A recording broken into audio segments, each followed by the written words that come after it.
Big boss Malayalam season 6 ഇപ്പോഴിതാ ആവേശകരമായി അവസാനിച്ചപ്പോൾ Jasmine 3-ാം സ്ഥാനത്തേക്ക് പിന്തള്ളപ്പെട്ടു. അതിനുശേഷം ജാസ്മിന് അർഹിച്ച വിജയമല്ല ലഭിച്ചിട്ടുള്ളത് എന്ന് പറഞ്ഞുകൊണ്ട് വളരെയധികം വിവാദങ്ങൾ വന്നിരുന്നുവെങ്കിലും ജാസ്മിൻ തൻ്റെ വിജയത്തിൽ സംതൃപ്തയാണ് എന്ന് പറഞ്ഞുകൊണ്ടും ലൈവിലെത്തിയിരുന്നു.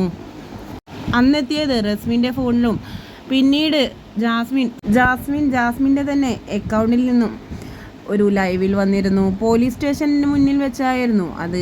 തൻ്റെ അക്കൗണ്ടെല്ലാം ഹാക്കായി പോയിട്ടുണ്ട് എന്നും അതുകൊണ്ട് തന്നെ എല്ലാം ഓരോന്നോരോന്നായി ഇനി തിരിച്ചു പിടിച്ചിട്ട് വേണം എന്ന് പറഞ്ഞുകൊണ്ടായിരുന്നു ലൈവിലെത്തിയത്.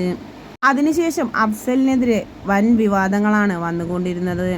ജാസ്മിനെ വിവാഹം ചെയ്യാനിരുന്ന പയ്യൻ എന്ന രീതിയിൽ വളരെയധികം ഡീഗ്രേഡിങ്ങും അതുപോലെ തന്നെ സൈബർ അറ്റാക്കും നേരിട്ട വ്യക്തിയാണ് അഫ്സൽ. ഇപ്പോഴിതാ അഫ്സലിനെതിരെ വന്ന ഒരു കമൻറ്റിന് അഫ്സൽ തന്നെ മറുപടിയുമായി എത്തിയിരിക്കുകയാണ്. ഞാൻ ആരുടെയും അക്കൗണ്ട് ഹാക്ക് ചെയ്തിട്ടുമില്ല, ബ്ലോക്ക് ആക്കിയിട്ടുമില്ല.